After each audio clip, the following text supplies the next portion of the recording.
Hello दोस्तों। स्वागत है आपका पीसीएस सारथी चैनल में और मैं अभिनव राज आपके साथ डिस्कस करने वाला हूं 67th बीपीएससी मेंस का मॉक टेस्ट नंबर 1। और जो हमने क्रैश कोर्स लॉन्च किया था 67th बीपीएससी मेंस को लेके, जिसमें हम 100 प्लस टॉपिक्स को कवर कर रहे हैं जो कि मोस्ट प्रोबेबल टॉपिक्स हैं। और इसमें हमने 5 टेस्ट की भी बात की थी। तो ये जो टेस्ट है, ये अगर मैं आपको विशेष तौर पे बता दूं तो यहाँ पर सबका टाइम वगैरह सब कुछ जो है आपके साथ साझा किया गया था। GS paper 1, GS paper 2, GS paper 1, फिर जीएस पेपर 2 और एक ये हिंदी का, इस तरीके से। तो जो पहला टेस्ट है इसमें जो टॉपिक्स कवर किए गए हैं, मॉडर्न हिस्ट्री ऑफ इंडिया और Indian culture, current events of national and international importance, और जो stats analysis, graphs and diagrams है। और ये जो टेस्ट है ये 4 दिसंबर 2022 का है। ओके। तो जो टेस्ट के क्वेश्चंस हैं वो इस तरीके से हैं। जो पैटर्न होता है बीपीएससी में उसको फॉलो करते हुए इस टेस्ट को तैयार किया गया है। मैक्सिमम मार्क्स 300 है और यहाँ पर उसी के तर्ज पर आपको आंसर लिखना है। और यहाँ पर मैं कुछ कुछ डिस्कशन करूंगा इससे रिलेटेड। अब यहाँ पर जो हमने क्वेश्चंस पूछे, इसमें जो पहला सवाल था, explain the features of Mauryan art, जो बिल्डिंग आर्ट्स वगैरह है, और हाईलाइट करना है उनका रिलेशनशिप विथ बुद्धिज्म। हमने देखा है कि बीपीएससी इन वर्षों में जो आर्ट एंड कल्चर से क्वेश्चंस पूछ रही है, पाल आर्ट को लेके या मौर्यन आर्ट को लेके, उसको कहीं ना कहीं वो बुद्धिज्म के साथ कनेक्ट करने का भी एक प्रयास करते हैं। तो उसी तरीके से आपको आंसर लिखने का प्रयास करना है। हालांकि मौर्यन आर्ट वगैरह पर और उनका क्या रिलेशनशिप है बुद्धिज्म के साथ, इस पर हम बहुत विस्तृत जो है वो डिस्कशन कर चुके हैं पहले भी। जो दूसरा सवाल है कि आपको एग्जामिन करना है जो ट्राइबल मूवमेंट्स हैं बिहार में और बिरसा मुंडा के रोल को, यानी बिहार के जनजातीय आंदोलन और उसमें बिरसा मुंडा की भूमिका का समीक्षा करना है। तो देखिए ये जो क्वेश्चन है केवल मुंडा रिबेलियन का नहीं है। यहाँ पर जो ट्राइबल मूवमेंट्स इन बिहार है, पहले एक ओवरव्यू आपको देना है। इसमें संथाल वगैरह का भी आप जिक्र करेंगे। ऐसा नहीं कि केवल आप बिरसा मुंडा, क्योंकि क्वेश्चन की डिमांड को आप समझे। ओके। और इस पर भी हमने जो भी पहलू हैं जो रिबेलियंस वगैरह के, उन पर हमने विशेष चर्चा पहले भी किया। जो तीसरा क्वेश्चन है कि critically evaluate Gandhi's view on the varna and caste system, what were they compatible with his activism against untouchability. तो देखिए अस्पृश्यता जो है वो एक बड़ी ही सामाजिक बुराई थी जो एग्जिस्ट किया करती थी और कानून बना के उसे खत्म किया गया। हमारे संविधान में उसको आर्टिकल 17 में जगह मिला हुआ है। लेकिन उससे पहले बहुत लोगों ने इस पर बहुत कुछ इफर्ट लगाया है, जैसे कि महात्मा गांधी ने, डॉक्टर भीमराव अंबेडकर साहब ने, और भी बहुत सारे लोग हैं। जब जाके ये धीरे धीरे धीरे धीरे करके सोसाइटी से खत्म हुआ कहीं ना कहीं। तो महात्मा गांधी जी के अपने भी कुछ विचार थे कास्ट और वर्णा सिस्टम को लेके। जो बीपीएससी में पर्सनालिटी से क्वेश्चन पूछे जाते हैं तो पर्सनालिटीज और उनके जो विचार है उस पर सवाल बनते हैं। और उसमें ये एक इम्पोर्टेंट सेक्शन है, इसके बारे में आपको विशेष जानकारी होनी चाहिए। जो अगला सवाल है, examine the activism of various sections during the swadeshi movement in Bihar and its impact on this, impact of this movement on Bihar. तो देखिए यहाँ पर जो है स्वदेशी आंदोलन को हमने एक बड़े पिक्चर में देखा है। हमने जब इसका जो ऑल इंडिया अप्रोच है उसको देखा कि किस तरीके से मूवमेंट क्रिएट होता है बंगाल के विभाजन को लेकर, और किस तरीके से इसका जो धुआं है, जो आग है, वो पूरे देश में स्प्रेड हो जाता है। पूरा देश जो है वो एक्टिव हो जाता है। जो गरम दल नरम दल का कंसेप्ट है, पूरा इंडिविजुअल हीरोइज्म जो है, ये सब कुछ जब चल रहा है तो बिहार इससे छूता नहीं था। और उसका भी आप जिक्र करते हुए आगे बढ़ेंगे। और यहाँ पर जो इम्पैक्ट है, तो देखिए यहाँ पर जब भी स्वदेशी आंदोलन का जिक्र आए तो आप ये एक लाइन तो जरूर ऐड कर सकते हैं जिसको बहुत ज्यादा आप इलाबोरेट कर सकते हैं कि महात्मा गांधी के भारत में एंट्री से पहले, इंडियन पॉलिटिक्स में एंट्री से पहले, ये पहला इस तरीके का मास स्ट्रगल था। क्योंकि इससे पहले हमने इस तरीके के मास स्ट्रगल्स नहीं देखे हैं। और उसके बाद ये जो स्वदेशी आंदोलन है हर जगह नजर आया है, इस बात में भी कोई दो राय नहीं है। जैसे कि अगर हम 1942 क्विट इंडिया मूवमेंट बात करें या 1919 से 22 तक चले जो एनसीएम है या खिलाफत आंदोलन, या फिर जो 1929-30 वगैरह का जो दौर था उस समय जो सीडीएम कहते हैं, सिविल डिसोबीडियंस मूवमेंट कहते हैं, हर जगह पर स्वदेशी आंदोलन का एक लुक देखने को मिला। महात्मा गांधी जी ने जो नमक कानून तोड़ा वो भी स्वदेशी आंदोलन था, लेकिन इसकी शुरुआत जो है उसके बारे में आपको विस्तृत चर्चा करते हुए आगे बढ़ना है। और विभिन्न वर्गों का जो सक्रियता है कि इसमें फार्मर्स का क्या रोल रहा, महिलाओं का क्या रोल रहा, अपर क्लास का क्या रोल रहा, मिडिल क्लास का क्या रोल रहा, लोअर क्लास का क्या रोल रहा, इंटेलिजेंसिया का क्या रोल रहा, मुस्लिम्स का क्या रोल रहा, सारा का जो सारा पहलू है इसमें आपको डाल देना है और आप बहुत बेहतर आंसर इसका तैयार कर सकते हैं। जो नेक्स्ट क्वेश्चन था कि critically examine the development of Indian nationalism in second half of 19th century. देखिए, जो फर्स्ट हाफ है 19th सेंचुरी का, उसमें हम क्या देखते हैं कि जो रिबेलियंस वगैरह होते हैं वो पैन इंडिया अप्रोच के नहीं होते हैं, काफी रीजनल होते हैं। और जो भी विद्रोह वगैरह होते हैं उनका नेचर क्षेत्रीय ग्रीवांसेज को लेकर रहता है और वो डायरेक्टली इंपीरियल फोर्सेज के साथ भी नहीं टकराते हैं, वो वहां के जमींदार वगैरह से गुस्सा होते हैं। इसीलिए कई तरीके के पीजेंट्स या ट्राइबल मूवमेंट्स देखने को मिलते हैं। फिर 1857 का विद्रोह जो कि पैन इंडिया तो नहीं था, लेकिन उसका जो असर था वो पूरे के पूरे नॉर्दर्न इंडिया में दिखता है और यहाँ पर समाज के हर तबके के लोग साथ आते हैं। वो एंटी इंपीरियलिस्ट था नेचर में, ये सब कुछ। और इसके बाद जो सेकेंड हाफ होता है इसमें जो 19th सेंचुरी में इंडियन नेशनलिज्म का डेवलपमेंट होता है वो किस तरीके से होता है, उसमें कांग्रेस का भी निर्माण होता है। ये सब कुछ हम देखते हैं वहां पर बाल गंगाधर तिलक जी का रोल देखते हैं। तो इन चीजों को बहुत अच्छे से और इंडिविजुअल हीरोइज्म जो है वो डेवलप होता है, जिसका आगे चल के इम्पैक्ट दिखता है खुदीराम बोस या प्रफुल्ल चाकी के तौर पर, सचिंद्र नाथ सान्याल, जो बहुत सारे सीक्रेट ऑर्गेनाइजेशंस वगैरह बनते हैं। सब कुछ एक में समाहित करते हुए आप एक आंसर तैयार कर सकते हैं।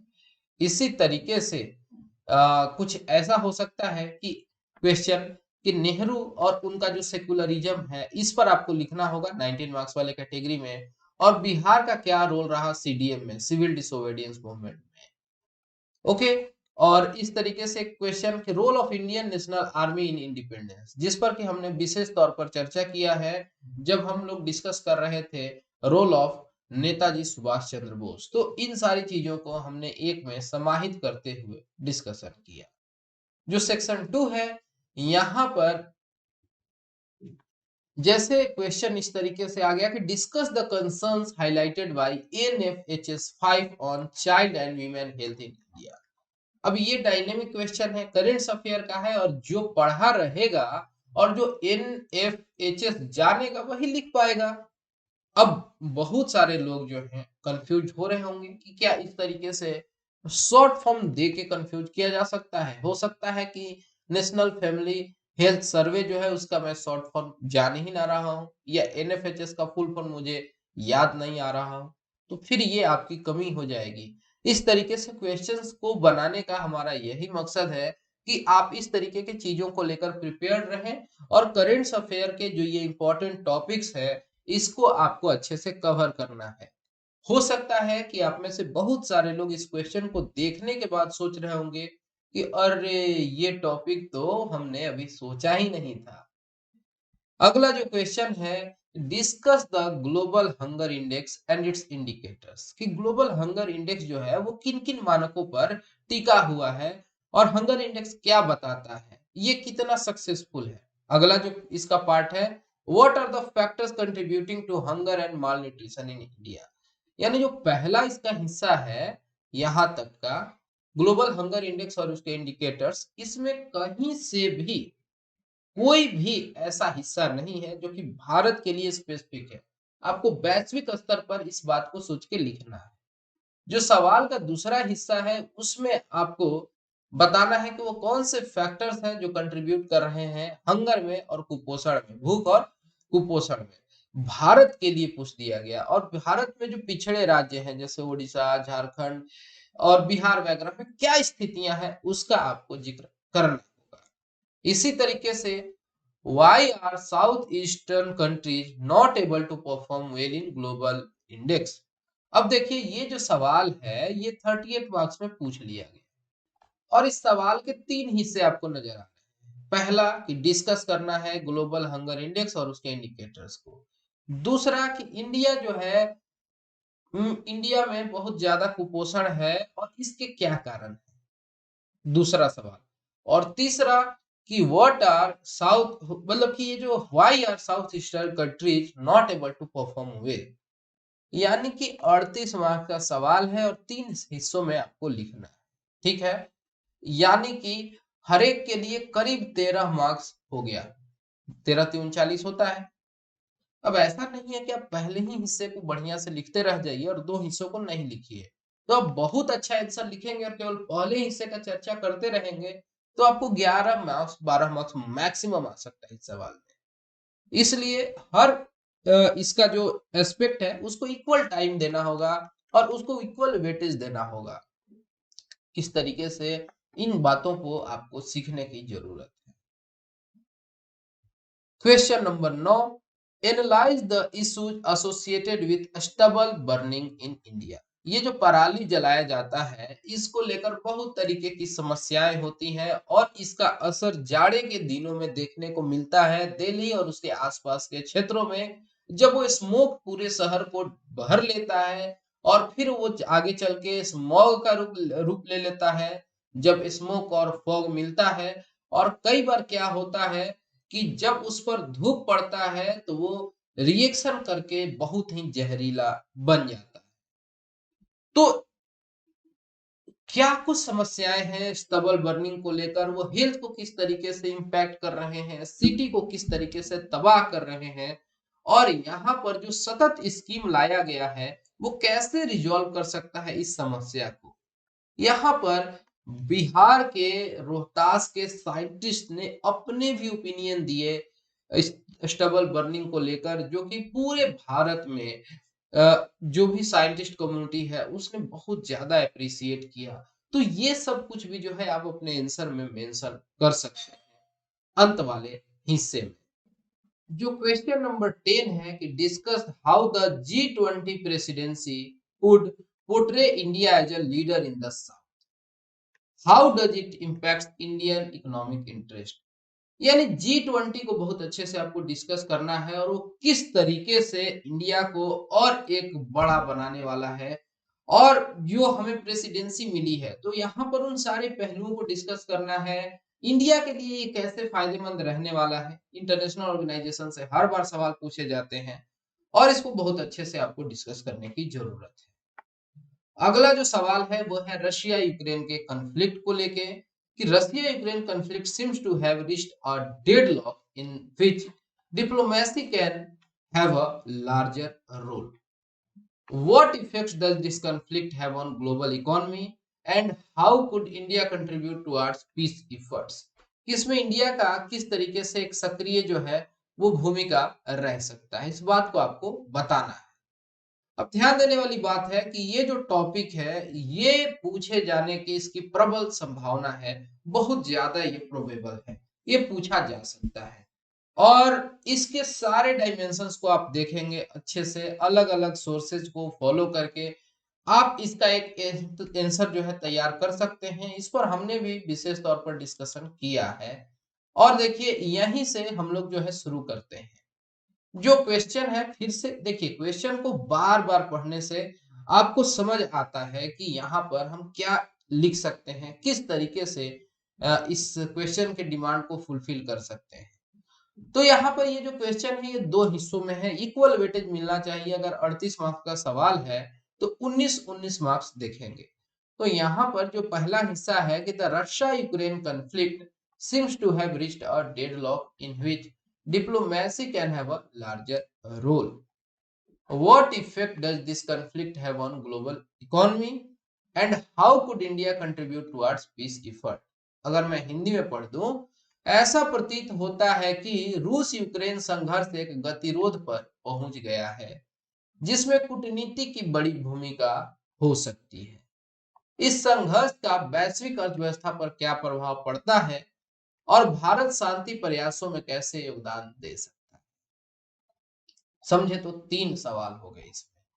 अब क्वेश्चन का डिमांड जो है वो समझने की जरूरत है कि क्वेश्चन जो है वो क्या डिमांड कर रहा है। तो आपको पॉइंट में हम देखेंगे कि रशिया यूक्रेन क्राइसिस को बता देना होगा कि वो किस तरीके से यहाँ पर सब कुछ जो है हम एक बार को देखते हैं कि वो फेल होता हुआ नजर आ रहा है, जो अभी तक के प्रयास किए गए, और अब इसमें जो कुछ भी किया जा सकता है मार धाड़ से नहीं किया जा सकता है। इसके निगेटिव इम्पैक्ट्स को बताना होगा कि किस तरीके से विश्व को पीछे खींच रहा है और मेन स्ट्रीम में चलने के लिए कैसे ज्यादा जरूरी है। यानी जब आप आंसर तैयार कर रहे हैं तो आपको थोड़ा सा कंटेक्स्ट देना होगा रसिया यूक्रेन क्राइसिस का। यहां से शुरू करेंगे और फिर ये आपका जो है इंट्रो वाला सेक्शन होगा। इसके बाद आप आंसर को डिवाइड करेंगे दो बॉडी पार्ट्स में। जो पहला होगा वहां पर आप लिखेंगे कि डेडलॉक्स ऑफ यूक्रेन या रशिया यूक्रेन कॉन्फ्लिक्ट, जो कि चल रहा है पिछले कुछ महीनों से चल रहा है, और किस तरीके से ये ग्लोबल मल्टीलेटरल ऑर्डर को और वर्ल्ड इकोनॉमी को प्रभावित कर रहा है। ये जो है बहुत इंपॉर्टेंट है, इस पर चर्चा हो जाना चाहिए। जो सेकंड पार्ट है वहां पर इंडिया इंडिया का बढ़ता हाथ पैर, किस तरीके से इंडिया जो है वर्ल्ड ऑर्डर में एक महत्वपूर्ण पोजीशन होल्ड कर रहा है, और इंडिया कैसे एक डिप्लोमेटिक डिप्लोमेटिक रोल प्ले कर सकता है टुवर्ड्स पीस। ठीक है। और किस तरीके से दोनों देशों के बीच में जो हॉस्टिलिटीज हैं उनको खत्म की जा सकती हैं, और फिर एक पॉजिटिव नोट पर पॉजिटिव एस्पेक्ट के साथ आशावादी विचारों के साथ आप इस आंसर को खत्म कर सकते हैं। यहाँ पर हम आपके साथ एक मॉडल आंसर भी साझा कर रहे हैं जिस पर हम चर्चा करेंगे। इसी तरीके से जो G20 वाला क्वेश्चन था, discuss how G20 presidency would portray India as a leader in south, how does it impact India economic interest. ठीक है। तो यहाँ पर आप अपना आंसर कैसे शुरू करेंगे? तो G20 का जो इंट्रोडक्शन है वो एक अच्छा स्टेप हो सकता है इस तरीके के क्वेश्चंस की शुरुआत के लिए, कि किस तरीके से G20 जो है वो एक इम्पोर्टेंट रोल प्ले करता है वर्ल्ड इकोनॉमी में। इसके बाद आप डिस्कस करिए कि G20 प्रेसिडेंसी जो इंडिया को मिली है, तो इंडिया इसको कैसे भुना सकता है, कैसे इसका यूटिलाइजेशन कर सकता है, और ये इंडिया की इकोनॉमिक इंटरेस्ट के लिए कैसे अच्छा है, और फिर फॉरवर्ड लुकिंग अप्रोच के साथ क्वेश्चन को खत्म करना है। सीधा यही है। और क्वेश्चंस जो है जैसे कि पराली वाली जो समस्या है इन्वायरमेंट से रिलेटेड है, और इस तरीके के क्वेश्चन जो है हर बार पूछे जा रहे हैं, और यहाँ नहीं पूछा जाएगा तो फिर जीएस पेपर 2 में ये role of science and technology के रूप में पूछ लिया जाता है। तो यहाँ पर आप क्या कैसे शुरुआत करेंगे, स्टेबल वर्किंग के कंसर्न्स को बताएंगे, न्यूज या जिस तरीके की समस्या जो है उससे उत्पन्न होती है, ये कैसे एक इशू बन के रह गया है बहुत बड़ा, इसको बताएंगे, फिर एक डिटेल्ड एनालिसिस देंगे और जो इश्यूज हैं उससे रिलेटेड, और यहाँ पर ही आप सतत स्कीम का डिस्कशन कर लें और फिर अपने आंसर को कंक्लूड कर सकते हैं। जो क्वेश्चन था, discuss the global hunger index और जो उसके इंडिकेटर्स, जिस पर मैंने एक बड़ा ही लंबा वीडियो ही बनाया था, आप उसे भी देख सकते हैं, और उसमें सारे पहलुओं को मैंने कवर किया था। तो ये जो क्वेश्चन है, तो सबसे पहले ग्लोबल हंगर इंडेक्स क्या होता है यहीं से शुरू कर सकते हैं, और इसके बाद आप इसमें इंडिकेटर्स वगैरह को बता दीजिए, और यहाँ पर क्या फैक्टर्स हैं इंडिया को जो कहें कि भूखे रखने में या कह सकते हैं कुपोषित रखने में फैक्टर इंपॉर्टेंट है, उसके बारे में हम बात करेंगे। चार इंडिकेटर्स हो गए जो इंडिया में माल न्यूट्रिशन के कारण हैं, वो बता दीजिए। ये जैसे ये सारे कारण हैं, आप बिंदुवार पॉइंट वाइज इन्हें लिख सकते हैं। और अंत में किस तरीके से साउथ ईस्टर्न कंट्री जो हैं वो अच्छा नहीं परफॉर्म कर रहे हैं, तो इनके कुछ हैं कि पर मतलब फैक्टर्स जो है वो लिख दीजिए, और अंत में कंक्लूडिंग रिमार्क्स आप दे सकते हैं कि क्या कारण है। और कैसे अच्छा कर सकते हैं कुछ सॉल्यूशन के साथ, जो कहते हैं कि है योर ऑफिसर्स लाइक क्वालिटी यहाँ पर रिफ्लेक्ट होनी चाहिए उन आंसर्स में। इसके बाद जो कंसर्न्स हैं जो कि हाइलाइटेड किए गए हैं नेशनल फैमिली हेल्थ सर्वे 5 में on child and women health, तो इस पर चर्चा करना है। तो देखिए इस तरीके से अगर कोई क्वेश्चन आता है तो जो भी हाइलाइट्स हैं इस रिपोर्ट के, यहीं से आप शुरू कर सकते हैं, एक बेहतर आंसर आपका तैयार हो सकता है। और इसके बाद आप यहाँ पर जो फैक्चुअल डेटा वगैरह है उसको प्लेस कर सकते हैं। अगर आपने कुछ आपके दिमाग में आपके जेहन में कुछ डेटा है तो उसको आप झट से यहाँ डाल दीजिए क्या स्टेटस है। और 5-6 इंडिकेटर्स का तो आप कभी चर्चा कर सकते हैं, जैसे कि मोर्टेलिटी रेट वगैरह हो गया, neonatal mortality rate, sex ratio हो गया, और इसमें जो और भी चीजों को आप डिस्कस कर सकते हैं कि क्या इश्यूज हैं इंस्टीट्यूशनल डिलीवरीज वगैरह में, प्रेगनेंसी एट अर्ली एज, ये सब समस्या है। और इशू जो है कि जो रिप्रोडक्टिव हेल्थ सर्विस मिलना चाहिए उसमें समस्याएं हैं, चाइल्ड मैरिज में कमी जो है वो अभी तक नहीं देखने को मिल रही है, ये सब। तो ये जो जीएस पेपर 2 के जो सेकंड हिस्से होते हैं पार्ट 2 उसके क्वेश्चंस हो गए। और पार्ट 1 जो है मोर और लेस स्टैटिक है। और यहाँ पर नेहरू एंड जो सोशलिज्म वगैरह है तो उसमें आप नेहरू के सोशलिज्म को कैसे डिस्कस करेंगे, तो एक ब्रीफ इंट्रो दे सकते हैं नेहरू जी और उनके सोशलिज्म को। फिर नेहरू का क्या व्यू रहा उसको एक्सप्लेन करेंगे, सोशलिज्म कैसे वो वेस्टर्न सोशलिज्म से अलग है। और फिर वे फॉरवर्ड नोट पर एक ऑप्टिमिस्टिक अप्रोच में और कैसे नेहरू का सोशलिज्म आज भी प्रासंगिक है, इन बातों को आप लिख सकते हैं। जो इसी में सवाल था role of Bihar in civil disobedience movement, तो यहाँ पर आप सिविल डिसोबीडियंस मूवमेंट से अपने सवाल के जवाब की शुरुआत करिए और फिर उसमें बिहार के रोल पर आइए, बिहार के लीडर्स का यहाँ मेंशन करिए। और यहाँ पर जो यहाँ पर स्ट्रगल्स रहे हैं इंपॉर्टेंट स्ट्रगल, जैसे चंपारण सत्याग्रह हो गया या फिर नमक बनाने का प्रक्रिया, या फिर जो भी उसके पैरेलल में आंदोलन वगैरह हुए हमने उस पर चर्चा किया था, बढ़िया ताल बकास, अगर जगह मिलता है तो इसका जिक्र कर दीजिए, भले उसके वो थोड़े बाद के भी हो सकते हैं। हर तबका का कैसे पार्टिसिपेशन रहा, यहाँ पर गांधी जी का क्या रोल रहा बिहार के, अगर सीडीए में बात करें गांधी जी डायरेक्टली इससे इत्तेफाक रखते हैं, इन बातों का भी जिक्र करेंगे। और जो क्वेश्चन था role of Indian National Army and independence, उसमें क्या करेंगे, तो इंडियन नेशनल आर्मी से शुरुआत करिए और फिर यहाँ पर थोड़ा सा जो जो इसमें टॉप लीडर्स जैसे कि नेताजी, मोहन जी, इन लोगों का आप जिक्र कर सकते हैं और एक कंस्ट्रक्टिव जो है रिमार्क पर इसको खत्म कर सकते हैं। अब आप चाहे तो हम इन सारे क्वेश्चंस को डिस्कस करेंगे, यहीं पर यूट्यूब पर डिस्कस करेंगे। जो मौर्यन आर्ट वगैरह पर सवाल था इस पर तो मैं कोई चर्चा नहीं करूंगा क्योंकि बहुत बार चर्चा हो चुका है और आप सभी लोगों ने इसके भर भर के आंसर्स भी लिखे हैं। इसी तरीके से जो क्वेश्चंस था बिहार और बिरसा मुंडा का जो रोल है, तो यहाँ पर आप क्या करेंगे, पहले तो आप इस तरीके से शुरू करिए ट्राइबल रिवोल्ट, उनके क्या फैक्टर्स हैं, क्या कमन रहा है उनमें, और फिर बिरसा आंदोलन पर आ जाइए और कैसे बिरसा आंदोलन एक केवल रिबेलियन नहीं था बल्कि एक सोशल मूवमेंट भी था, समाज के उत्थान के लिए था और उसके क्या आउटकम थे। जैसे जो छोटा नागपुर टेनेंसी एक्ट वगैरह आता है लैंड राइट्स को लेके, वो इसी से रिलेटेड है। इस बात का आप जिक्र करते हुए एक कंस्ट्रक्टिव नोट पर अपने आंसर को खत्म कर सकते हैं, ठीक है। और यहाँ पर इस जो भी इस तरीके के क्वेश्चंस आते हैं इसमें आपको ये बताना होगा कि ये जो स्ट्रगल था कितना इंपॉर्टेंट था और ये कितना जो है वो सक्सेसफुल था। नहीं तो ज्यादातर केसेज में क्या होता है कि हम ये नहीं बता पाते हैं कि वो सक्सेसफुल था, हम लिख देते हैं कि फेल था। नहीं, फेल नहीं था, इतने लिमिटेड रिसोर्सेज के साथ उन्होंने कितना अच्छा परफॉर्म किया, इस बात को बताना बहुत ज्यादा जरूरी है। तो ये कुछ है जो कि आपके साथ मैं साझा कर रहा हूं। और इसके बाद इसका एक वीडियो होगा जिसमें कि हम क्वेश्चंस को थोड़ा डिटेल में डिस्कस करेंगे। हाँ, तो मैंने ये बता दिया कि ये क्वेश्चंस हैं और इसके ये आउटलाइन है, आपको क्या कुछ इसमें लिखना है। जो इसमें करेंट अफेयर वाले सेक्शंस हैं उस पर हम विस्तृत चर्चा करेंगे। तो फिर हम आगे मिलेंगे, बहुत कुछ है डिस्कस करने के लिए। फिलहाल इस वीडियो में इतना ही। Thanks for watching and all the best for your upcoming exams. Thank you.